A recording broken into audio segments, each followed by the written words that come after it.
Na mtazamaji, leo ilikuwa ni siku ya kipekee kwa watu wa Olkalau, na tunapozungumza sasa hivi wanaendelea kulinda kura zao baada ya kujitokeza kwa maelfu kushiriki kwenye ili zoezi la kidemokrasia kumchagua mbunge mwingine ambaye atawaongoza kabla ya uchaguzi ujao wa mwaka wa 2027.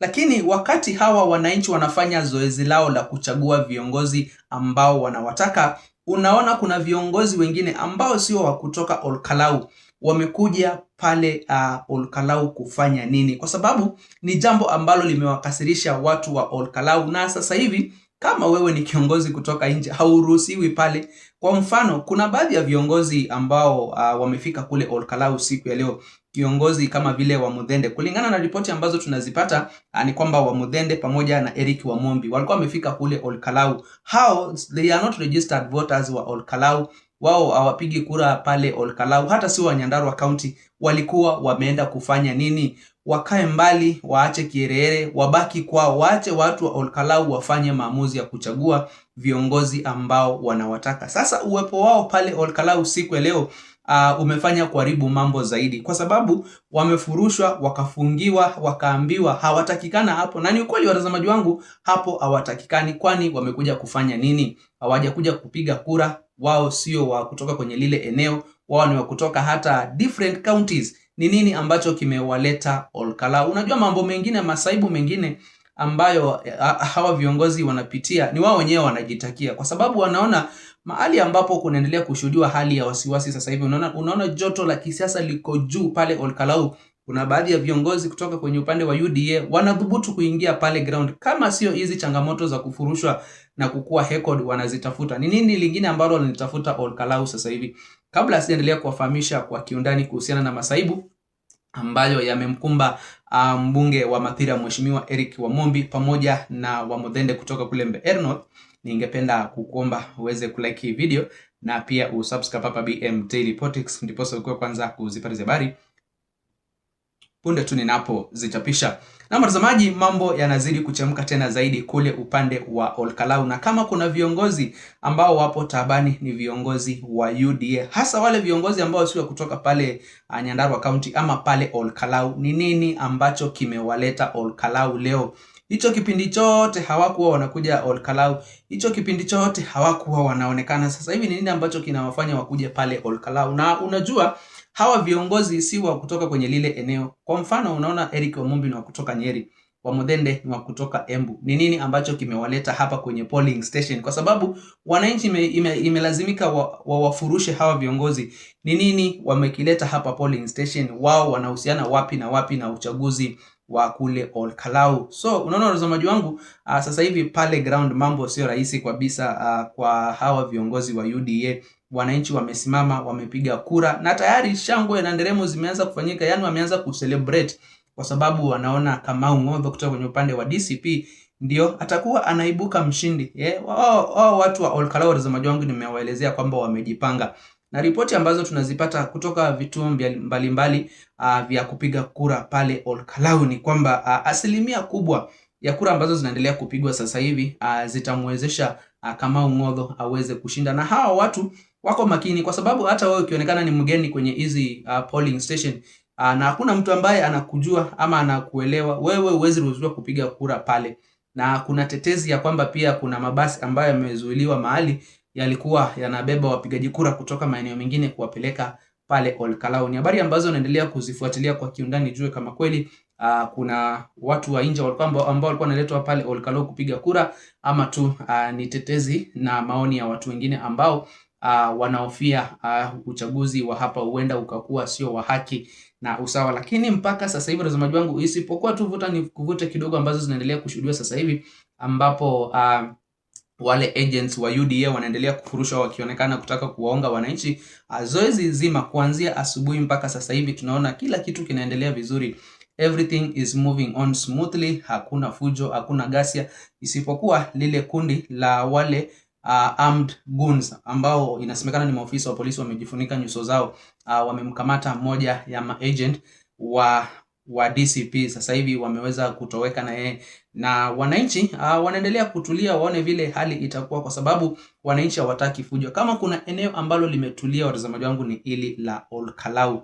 Sijui ni kwa nini serikali ilikuwa na wasiwasi mpaka ikatuma maofisa zaidi ya 1000 kwenda pale Olkalau katika hiyo miaka yote tangu uchaguzi, watazamaji wangu. Kama kuna eneo ambalo limekuwa na utulivu, amani, bila fujo, ni kule Nyandarua County, hasa kwenye eneo bunge la Olkalau. Sasa I think ni uwepo wa former deputy president Mheshimiwa Rigathi Gachagua kuwepo kwenye huu uchaguzi mdogo ndio jambo ambalo linaipatia hii serikali ya Kenya Kwanza kipindi kigumu.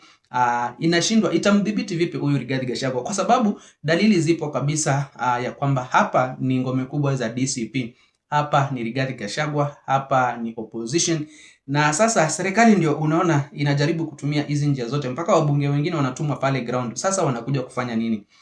Kwa sababu wao sio wapigaji kura kwenye lile eneo. Ndio unaona mambo kama haya yanawakasirisha wananchi mpaka wana overreact. Unaona wanawafurusha hao viongozi, lakini tunafurahia kwamba hakuna fujo ama ghasia zozote ambazo zimeweza kushuhudiwa sasa hivi. Wananchi wamepiga kura, wametulia.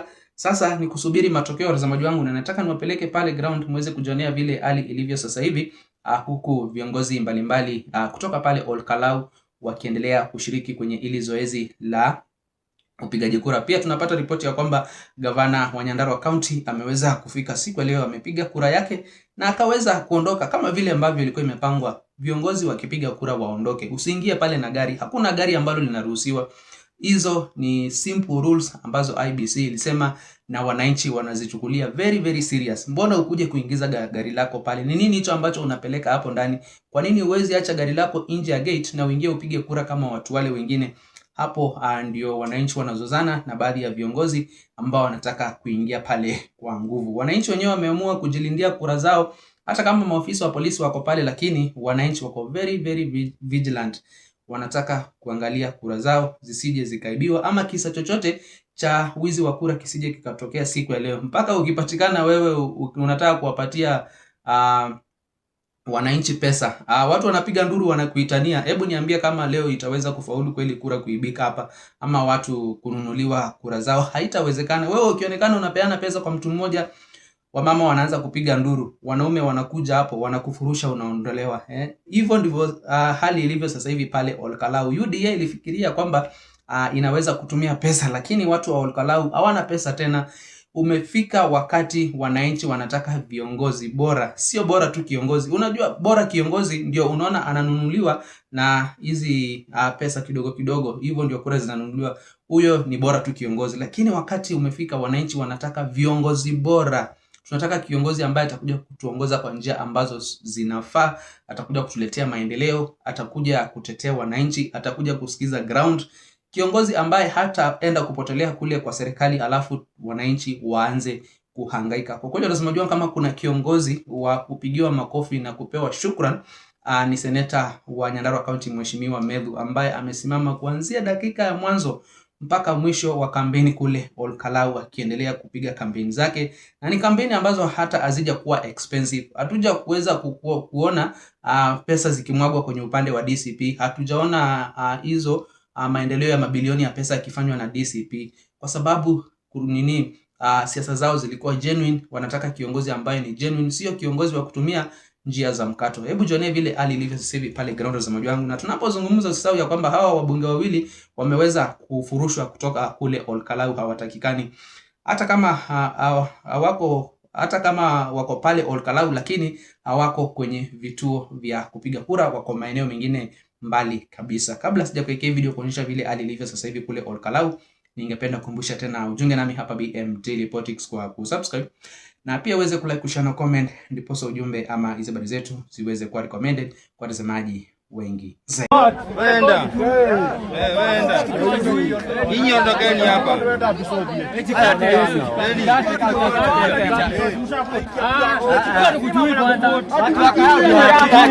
Toka hapa. Kwa nini? Hapo. Rekodi yeye. Nasema usirekodiwe ni. Yone gari ya borithi ugo ramiona ici ni indo cia borithi ni hindi marakiruta niguo makionia andu gutikire hindu maingirite nakio guku na ici cia ngari cia guku ndona tu no ngari cia borithi igire na makiukite niguo makorwo makiiga ugiteri koguo andu aria maragicireria ingi ngari cia borithi ahota gukorwo gikua kindu nikio rakero kiona makiruta nginya nguo cio haha uguo kwa namba 9